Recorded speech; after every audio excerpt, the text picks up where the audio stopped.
चोटी है, इसके पीछे से चंद्राकार नाड़ी है। मन, संपूर्ण इंद्रिया किसमें सिमट गई? मन में। मन कहाँ प्रवेश कर गया? हिता नाम की नाड़ी में। और वहां सौपन की सृष्टि क्या हो जाती है? प्रारंभ हो जाती है। लेकिन वो चैतन्य उस सौपन को भी जान रहा है। जब मन आता है बाहर तो बोलता है आज इस प्रकार का सौपन आया। सौपन किसने देखा? मन सो गया, इंद्रियां सो गई। सौपन को देखने वाला कौन था? वो चैतन्य है, वो चेतना है, वो आत्मा है। अब फिर गहरी नींद में चले गए। कारण में लय हो गया मन, इंद्रियां मन में लय हो गई, मन कारण में लय हो गया। और उठकर कहता है मैं इतना सुख से सोया, पता ही नहीं कहाँ था। वहां ये अज्ञानता खड़ी है। यदि जानता नहीं तो फिर देखा किसने किया? सुख से सोया या अनुभव किसने किया? वो चेतना है जो तीनों अवस्थाओं का साक्षी है, जो तीनों शरीरों का साक्षी है, तीनों गुणों का साक्षी है। अब मुझे क्रोध आया हुआ है, अब मुझे गुस्सा आया हुआ है, मुझे बोलना मत, मुझे छेड़ना नहीं। आज मेरा भजन में मन लग रहा है, आज मेरा कथा में बहुत अच्छे से मन लगा, क्योंकि स्तोगुण बढ़ गया और रजोगुण बढ़ गया तो क्रोध आने लग गया, कभी तमोगुण बढ़ गया तो आज मैं करने योग्य कार्य करने के लिए मन दौड़ रहा है, दुष्कर्म की तरफ मन दौड़ रहा है, दूसरों की बुराई करने के लिए मन दौड़ रहा है, दूसरों का अनिष्ट करने के लिए मन दौड़ रहा है। तो जानता है कि इस समय तमोगुण बढ़ा हुआ है। तो जो तीनों अवस्थाओं को जानता है, तीनों गुणों को जानता है, तीनों शरीरों को जानता है, वो क्या है? वो सच्चिदानंद है, वो चेतना है, वो आत्मा है, वो आप हो। तो तीसरा आनंद, सच्चित आनंद। आप आनंद स्वरूप हो। आनंद बाहर से नहीं आता, आनंद भीतर से भी नहीं आता। आप स्वयं आनंद स्वरूप हो। आनंद किसी दूसरे का मोहताज नहीं है, आप स्वयं आनंद स्वरूप हो। आनंद रूप है तू, आनंद रूप है तू, आनंद में रहा करे, आनंद मैं जानता हूँ मेरी गर्दन में कष्ट है, मैं जानता हूँ मेरी बाजू काम नहीं कर रही, मैं जानता हूँ आज खोपड़ी में जकड़न है, खोपड़ी में पीड़ा है। तो आप जानने वाले हो, दुखी होने की क्या आवश्यकता है, विलाप करने की क्या आवश्यकता है। जानने वाला तो छुटकारा दिलाता है, जानने वाला तो धीरज बताता है, जानने वाला तो शांति का आशीष देता है, जानने वाला तो सावधान करता है। ठहरो, थोड़ा ठहरो। आकाश में कब वायु रुकती है, आकाश में कब धूल रुकती है, आकाश में कब बारिश का गीलापन रुकता है। आते हैं झोंके, निकल जाते हैं। उसी प्रकार से आपको तो ये सब छू ही नहीं सकते नारायण। आनंद रूप है तू, आनंद रूप है तू, आनंद में रहा करे, आनंद में रहा करे। दुख का नालेस तुझ में, दुख का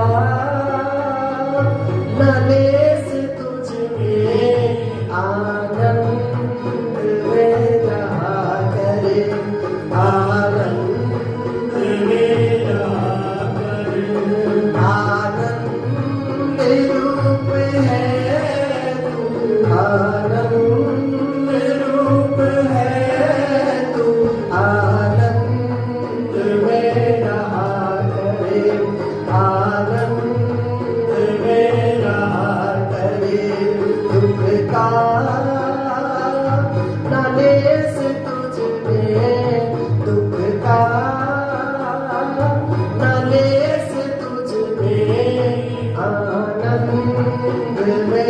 रहा करे, आनंद में रहा करे, आनंद में सच्चिदानंद रूपाय विश्वोत्पत्त्यादि हेतवे। लगा दिया तकिया महाराज, पिल्लो लगा दिया, क्या करें?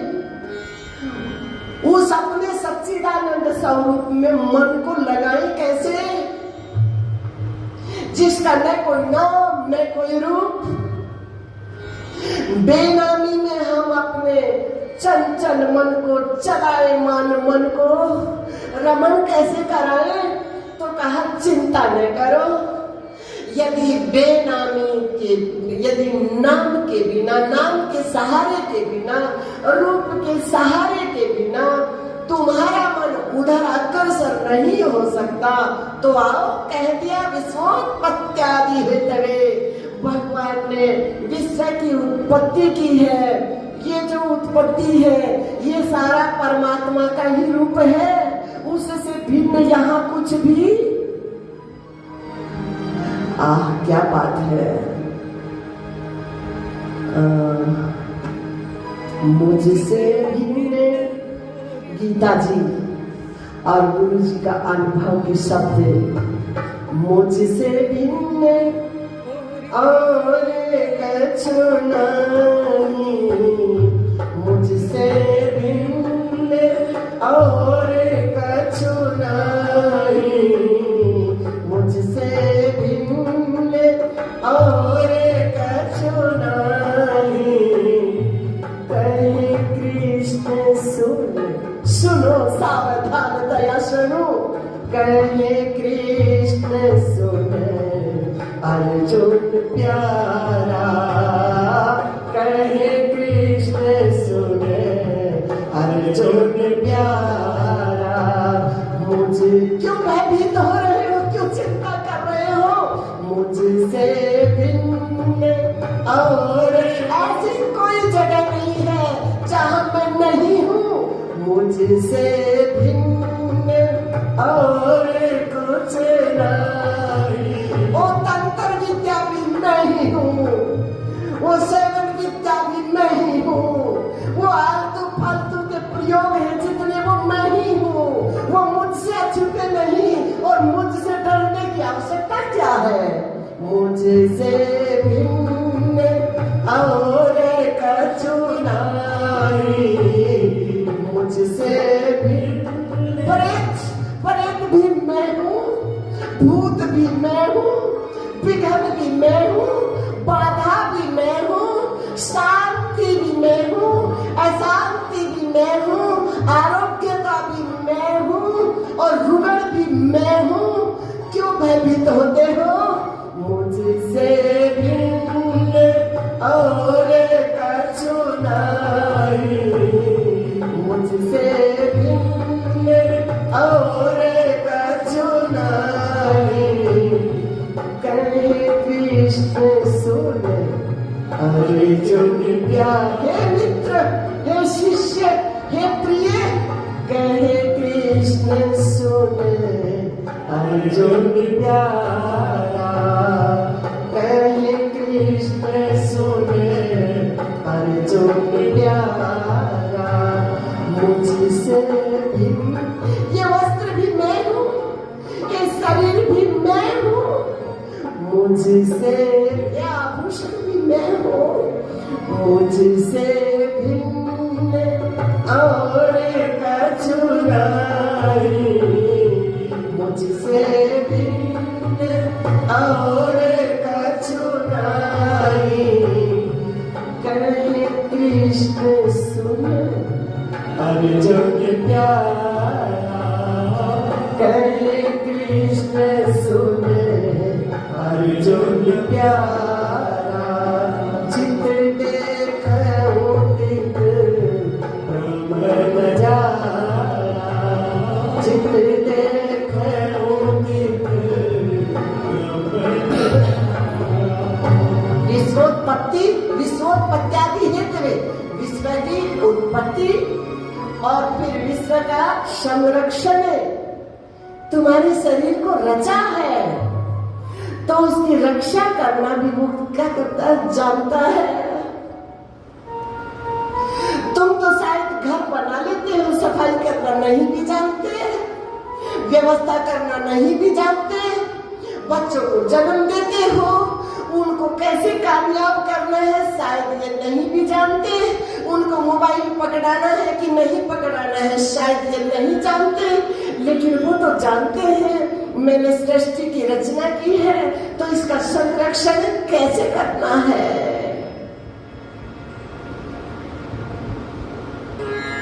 और फिर इसको समेटना, यदि ज्यादा नासूर बन जाए तो इसको समेटना कैसे है, वो ये भी जानते हैं। वो जानते हैं यदुवंश में बहुत ज्यादा नासूर फैल गया मेरी शक्ति को पाकर, तो खड़े खड़े क्या कर दिया, समेट दिया।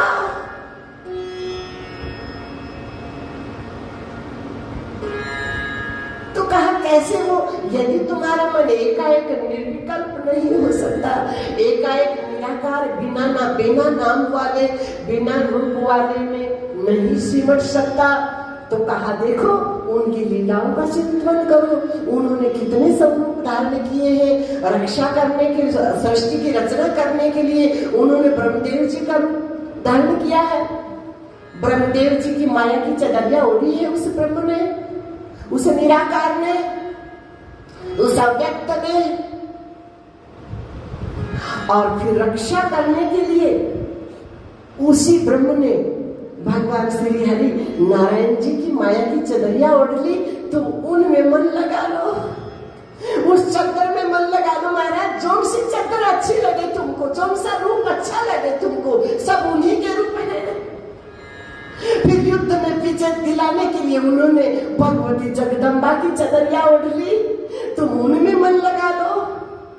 फिर समेटने के लिए उन्होंने महादेव की चदरिया ओढ़ ली, उनमें मन लगा लो। लगाओ तो मन को कहीं, तुम बहाने मत बनाओ, बिना नाम के बिना रूप के कैसे रुके मन, तो आओ फिर नाम भी है रूप भी है, लगाओ मन, ले आओ उनमें।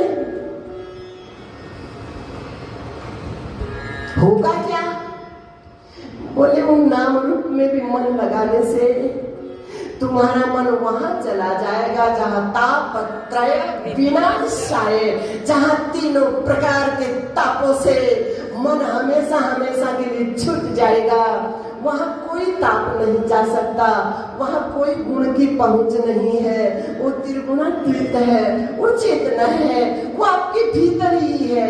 ये जो ब्रह्म गुफा है, बस इधर अपना मनोभाव को रखो, इधर अपनी मनोवृत्ति को रखो, तो तीनों प्रकार के तापों से छुटकारा मिल जाएगा। बाहर वाले ताप तो सर्दी गर्मी, शरीर में रुगने, धोखे में नहीं आ जाना कि इस शरीर के तापों को छुटकारा दिलाने की बात है। कैसे छुड़ाएंगे, भगवान स्वयं वशिष्ठ मुनि से महासुर ज्ञानी लिख लिख लगन धरे, दशरथ मरण हरण सीता का बन बन राम फिरे।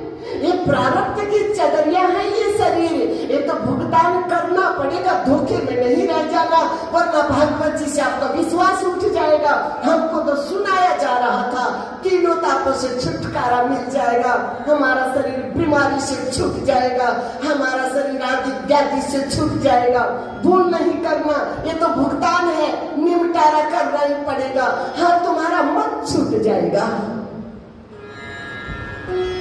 मन तीनों तापों से छूट जाएगा। यदि सत्य में रमण कर जाएगा, शर्त है सत्य में रमण कर जाएगा, चेतना में रमण कर जाएगा, आनंदित हो जाएगा, अपने स्वरूप की स्मृति में आ जाएगा, अपने घर लौट आएगा। उसी समय अनुभव मोहर लगा रखी है गुरु जी ने कि अनुभव मातर से लेस रहे न कोई पाप की, अनुभव मातर से लेस रहे न कोई पाप की, जिसके जाने से जल कट जाती तीनों ताप की, जिसके जाने से जो मन संतप्त है, जिसके जाने से जल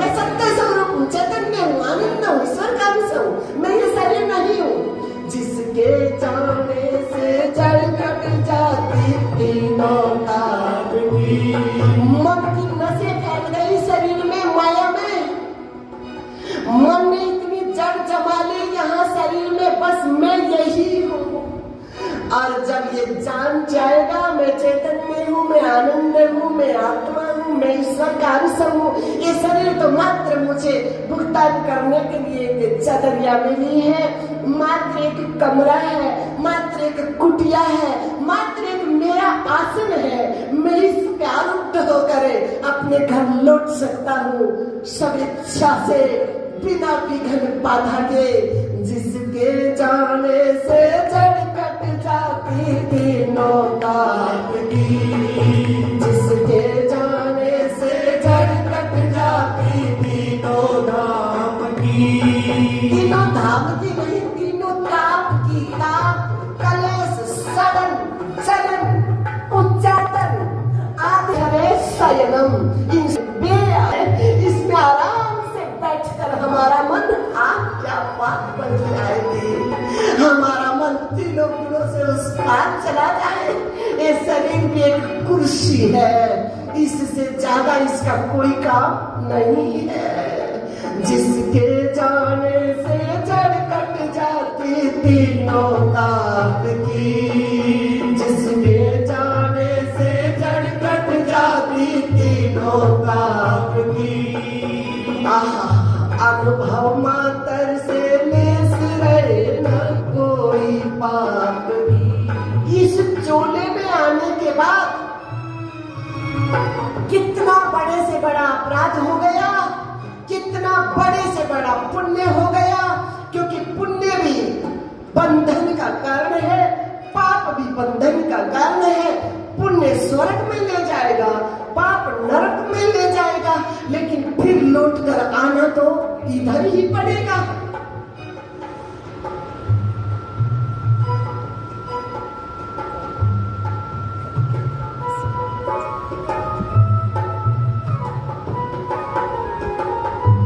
इन सब से, इस मानव चोले में जब से हमारा प्रवेश हुआ है, तब से आज तक बड़े से बड़ा कोई अपराध बन गया हो, बड़े से बड़ा कोई पुण्य कर्म बन गया हो, इन दोनों से ही छुटकारा हो सकता है। केवल अपने स्वरूप की अनुभूति मात्र से, केवल इतना अनुभव कर लेने से। ये शरीर तो एक कुर्सी है, इस पे हम आरूढ़ हैं, हम इससे अलग हैं।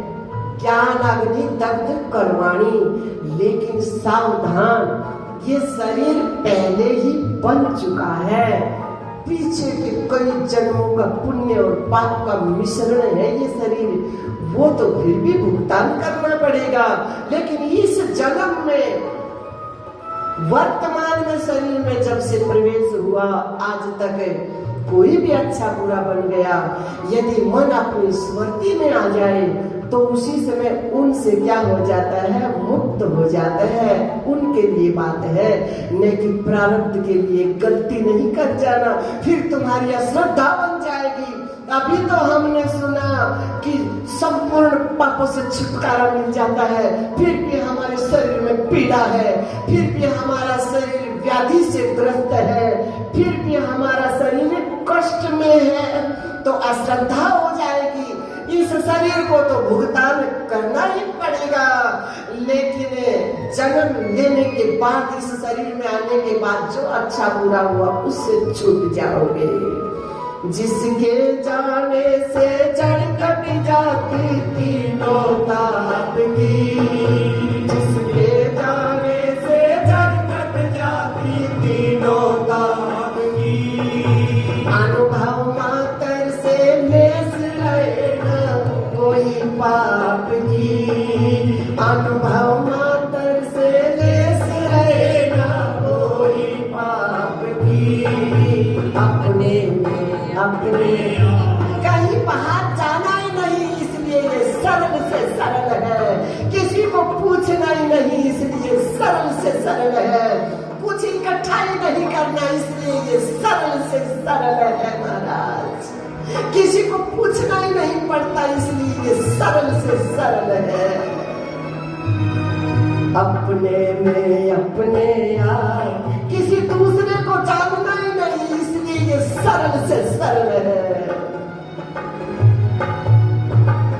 अपने में अपने आप अपने में अपने आप की पहचान करके देखो, अपने में अपने आप की पहचान करके देखो, तब घटेगा ताप त्रय विनाशाय, वरना तो अब तक बकना बंद हुआ ना, अब तक बकना बंद हुआ। चिपकते बकते हार गए जो बकने के लखने वाले, वो भवसागर पार गए, जो बकने के लखने वाले वो भवसागर पार गए। सच्चिदानंद रूपाय विश्वोत्पत्त्यादि हे तने, उसमें मन को लगाओ जो इस विश्व की उत्पत्ति पालन और पढ़ने में मूल हेतु है, मूल कारण है। कारण में मन को लगाओ, कारण में मन को मार दो, कारण में मन को मिटा दो, फिर देखो महाराज। तो फिर व्यास जी महाराज करें तो ठीक है, मेरे मन में तो सहारा ले लिया उस सच्चिदानंद ने, जो श्री कृष्ण के रूप की चदरिया उड़ी है ना, बस मेरा मन तो उनका सहारा ले लेता है। श्री कृष्णाय वयं नमः, मैं तो उन चैतन्य को, उन आनंद को, उन सत्य को, उस माया की चदरिया में स्वीकार करता हूँ कृष्ण का जो रूप है, बस मेरे लिए वो सरल हो जाएगा। ठीक है महाराज, वरना इधर चार मुख है, उधर नारायण जी के ऊपर शेष फुंकार भर रहे हैं, और महादेव जी का तो कहना ही क्या, भूत प्रेत हो महाराज, चढ़ने को ना दिया है, चढ़ने को ना दिया है, गल सरकों की माला, चढ़ने को ना दिया है, चढ़ने को ना दिया है, गल सरकों की माला, साथी है जटा तेरे, तेरा सखा, तेरा मित्र, तेरा सहयोगी, तेरा साथी, साथी है जटा तेरी। कोई आ जाए निकट क्या, साथी है जटा तेरे, कवच है तेरा, साथी है जटा तेरे, साथी है जटा तेरे, शिर चंद्र मुकुट बना, डरो मत, मेरी जटाओं से डरो मत, देखो बाल रूप चंद्रमा मेरी जटाओं में ही तो है, मेरी जटाओं से भयभीत होने की आवश्यकता क्या है। साथी है जटा तेरे, साथी है जटा तेरे, सिर चंद्र मुकुट वाला, साथी है जटा तेरे, साथी है जटा तेरे, सिर चंद्र मुकुट वाला, है भोले शंकर भगवान, है भोले शंकर भगवान, हमें तरस दिखावेना, आए शरण तेरी, आए शरण तेरी, चरणों में जगह देना, आए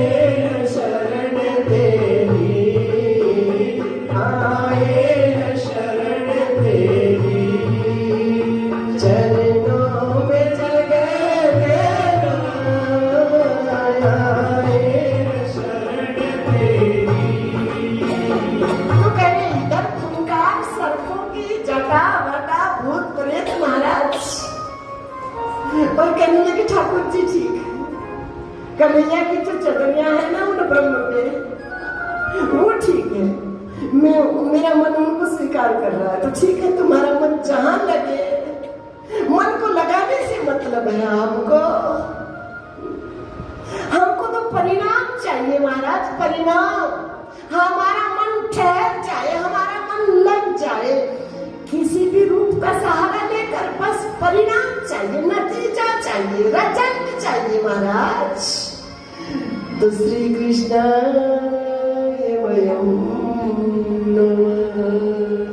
गुरु जी ने बड़ा सुंदर गाया नमस्कार करने में। नमस्ते नमस्ते कृष्ण हमारे, नमस्ते नमस्ते कृष्ण हमारे।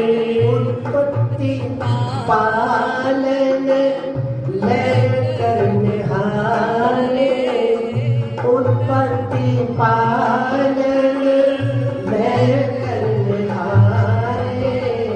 नमस्ते नमस्ते। क्या आनंद है ना, नतमस्तक बस में तेरे समर्पित हो गया, बस में तेरा हो गया। नमस्ते, फिर काय की चिंता, फिर काय का भय, बस नमस्ते नमस्ते कृष्ण हमारे। उत्पत्ति पालन, इतना भार उठाने वाले, इतनी जिम्मेवारी उठाने वाले, मेरा भार कोई ज्यादा थोड़ा ही है। नमस्ते नमस्ते कृष्ण हमारे। उत्पत्ति पालन लय करनिहारे, उत्पत्ति पालन लय करनिहारे। नमस्ते नमस्ते कृष्ण हमारे, नमस्ते नमस्ते कृष्ण हमारे। अब ये बुरा तरह नहीं मान लेना, इसको जबरदस्ती नहीं मान लेना। व्यास जी महाराज कह रहे देखो मेरे मन में तो ये मान लिया, अब आपका मन जिस रूप में लग जाए सब उन्हीं के, भूल नहीं कर देना, संशय नहीं करना। अपने अपना जो स्वरूप है, अपना हमने हमारे मन ने जिस स्वरूप को, जिस रूप को इष्ट माना है, उस रूप के प्रति संशय न हो। बात एक ही है भाई, सोना तो एक ही है ना, आभूषण नाना प्रकार के बन जाते हैं। अब आपको कौन सा आभूषण अच्छा लगे आपके मन को, इसका मतलब ये तो नहीं ना कि ये सोना नहीं है। वस्त्र वही है, आपको कैसा सिलाई करवाना है वो आपकी पसंद है। ये तो मतलब नहीं कि ये वस्त्र नहीं है, ये शरीर को नहीं ढकेगा, ऐसा तो नहीं है ना। तो उसी प्रकार से वो सत्ता एक ही है, वो परमात्मा एक ही है। हमारा मन यदि सीधे सीधे छलांग लगाए तो मर्जी है, यदि इसको सहारा चाहिए तो कोई भी रूप का सहारा दो, कोई भी नाम का इसको सहारा दो, बस।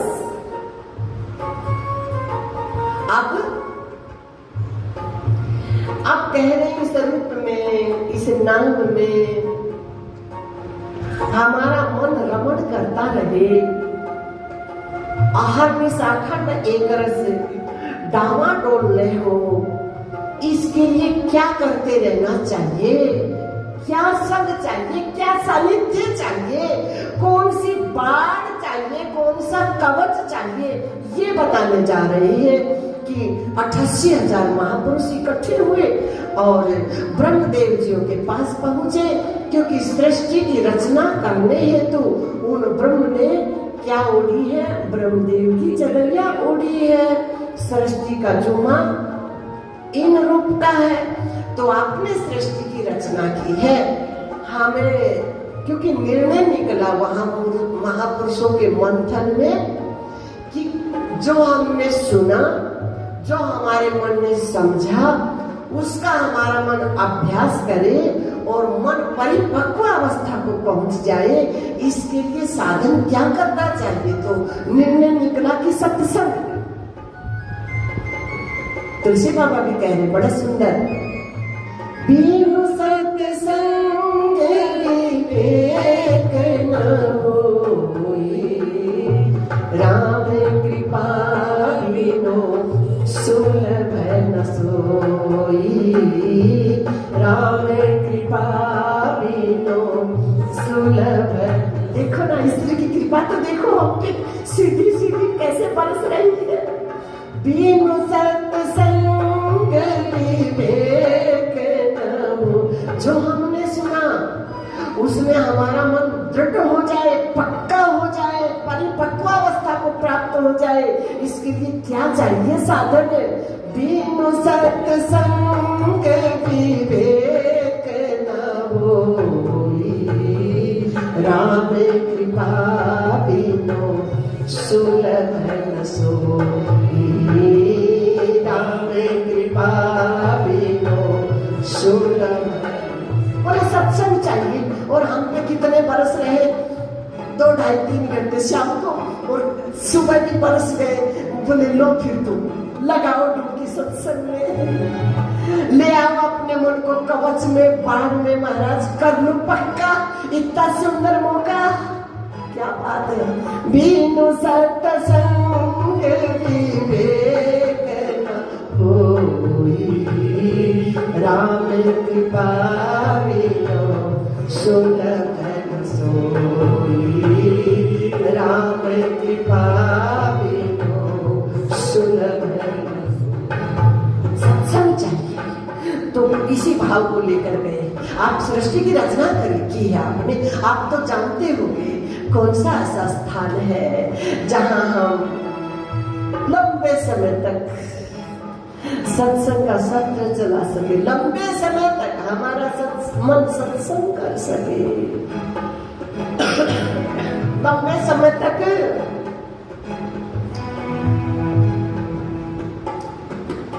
चक्कर छोड़ा, कहां पहुंचा? नैमिषारण्य में, जंगल का खाली भाग जहां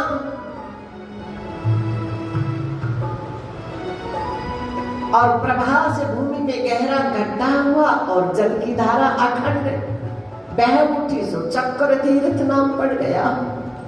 अब यहां चक्र को कुंडली दी सकती है। जब कहा कि सत्संग के लिए दिव्य स्थान कौन सा है? तत्वमसि, वेद का महावाक्य। तत्वमसि, जहां तू है, जहां तेरा निवास है, जहां तू रमण करता है, जहां चेतना राम है, जहां आत्मा राम है, जहां आनंद का अथाह सागर है, वो स्थान बहुत सुंदर है, बहुत दिव्य है, उपयुक्त है। वहां एक रस अखंड तुम्हारा मन सत्संग कर सकता है, उस सत्य का संग कर सकता है। लो महाराज, कितनी सुंदर, हमको न नैमिषारण्य में जाना, न हमको चक्कर तीर्थ जाना, क्या कह दिया ब्रह्मानंद नाम के महापुरुष ने। कोई भटकत है मथुरा काशी, कोई भटकत है मथुरा काशी, कोई जाए बनारस वास करे, कोई जाए बनारस वास करे। जब घट में राम पहचान लिया, जब घट में राम पहचान लिया, वो सब भ्रम का भंडा फूट गया। यहाँ मिलेंगे, वहाँ मिलेगा, क्या है? पवन ठंडी हवा चल रही, मुझे कहीं न मिले भगवान। पवन ठंडी हवा चले, मुझे कहीं न मिले भगवान। अरे अरे उधर जाओ सखी, मंदिर में मिले भगवान। सखी मंदिर में मिले भगवान। सखी थक गई, मंदिर में पूजा मैं करूँगी, मुझे कहीं न मिले भगवान। मंदिर में पूजा मैं करूँगी, वस्तु कहीं खोजे कहीं, मंदिर में पूजा मैं करूँगी, मुझे कहीं न मिले सखीरी। जंगल में बाबा जी मत जाओ, संन्यास ले लो, छोड़ दो दुनिया को, पीठ दिखाकर भाग जाओ। सखीरी जंगल में मिले भगवान, सखीरी जंगल में मिले भगवान। आ जंगल में भटकती मैं फिरूंगी, मुझे कहीं न मिले भगवान। जंगल में भटकती मैं फिरूंगी, मुझे कहीं न मिले भगवान। पवन ठंडी हवा चल रही, मुझे कहीं न मिले भगवान। पवन ठंडी हवा चल रही, मुझे कहीं न मिले भगवान। तो जब घट में राम पहचान लिए, सब भ्रम का बता रही थी दुनिया नाना रूपों में। जब घट में राम पहचान लिया, सब भ्रम का भंडार फूट गया। जब घट में राम पहचान लिया, सब भ्रम का भंडार फूट गया। ऐसी करी गुरुदेव दया, मेरा मोह का बंधन छूट गया। ऐसी करी गुरुदेव। महापुरुष इकट्ठे हुए, दृष्टि पड़ी ऐसे महापुरुष पे जो सभी शास्त्रों के मर्मज्ञ हैं, अनुभूत है, जिन्हें ब्रह्मनिष्ठ श्रोत्रिय कहा जाता है। श्रोत्रिय संपूर्ण सद शास्त्रों के मर्मज्ञ, ब्रह्मनिष्ठ शरीर को अलग से कुर्सी की तरह समझ गए, अनुभव कर गए, अपने स्वरूप में निष्ठ हो गए।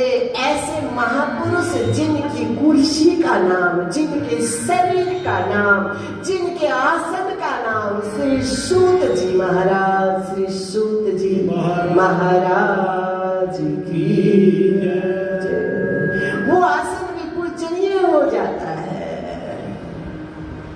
वो सिंहासन भी आदरणीय हो जाता है, वंदन के योग्य हो जाता है। जिस आसन पे आरूढ़ होकर मन अपने स्वरूप में आ गया, अपनी स्मृति में आ गया, वो रूप क्या हो जाता है? पूजनीय हो जाता है, वंदनीय हो जाता है। जिस नौका से केवट राम जी को उस पार ले गए, उस नौका की क्या करते हैं? केवट पूजा करते हैं, आरती उतारते हैं, वंदन करते हैं। आहा, ले आओ नैया भैया, बोले प्रभु प्यार करके। ले आओ नैया भैया, बोले प्रभु प्यार करके। दशरथ के चाहे आए, तेरा इतबार करके। दशरथ के चाहे आए, तेरा इतबार करके। पिताजी का कहने पुराना, हम पल पल समय की कीमत पल पल हो। क्या सिखाते हैं? भगवान अवतार क्यों लेते हैं? पिताजी का कहने पुगावना, हम पल पल होती पार है, हमें पल पल होती पार, जिके वतनों का नामना, हम जाना पल पार है, हमें जाना पल। तो अब नौका की क्या कर रहा है? केवट पूजा करता है। तो महापुरुषों के शरीर क्या हो जाते हैं? पूजनीय, वंदनीय। ऐसे सुख जी महाराज का दर्शन हुआ। सब महापुरुषों ने प्रार्थना की, महाराज करुणा करो, दया करो महाराज, हमारे मन में जो सुना जो जाना वो पक्का हो जाए, शुद्ध हो जाए। बैठ गए। वहां कहां पीठ सजा रखी होगी, कहां वहां सिंहासन? महाराज फक्कड़ों के पास बैठ गए, वट वृक्ष की शीतल छाया में, वट वृक्ष ज्ञान आत्मा राम की छाया में मन बैठ गया। सूत कौन है? मन। आत्मानंद की शीतल छाया में, वट वृक्ष क्या है? आत्माराम, उसकी शीतल छाया में बैठ गए और कह दिया महापुरुष ने, नैमी से सूत मासी न अभिज्ञात्वाद्य महामति कथामृत सस्वाद कुशल सौन को ब्रवित। आहा, जो भली प्रकार से अपने शिष्यों पे बरस सकते हैं ऐसा मन महाराज। और ऐसे जिज्ञासु सोनक जी जैसे, जिनको बस जिनके मन में और कोई संकल्प विकल्प है ही नहीं, बस अपनी चर्चा से काम, बस कछु लेना न देना मगर कछु लेना। शरीर का प्रारब्ध है, उतने समय तो ये रहेगा ही, तो आलतू फालतू की चर्चा क्यों करें महाराज? नई खेती क्यों बीजे महाराज? कछु लेना न देना मगर लेना कछु लेना। कबीरा तेरी झोपड़ी गल कटियों के पास है, अरे करेंगे सो भरेंगे भाई, तू क्यों भया उदास? उदास का मतलब तू उनको याद कर रहा है।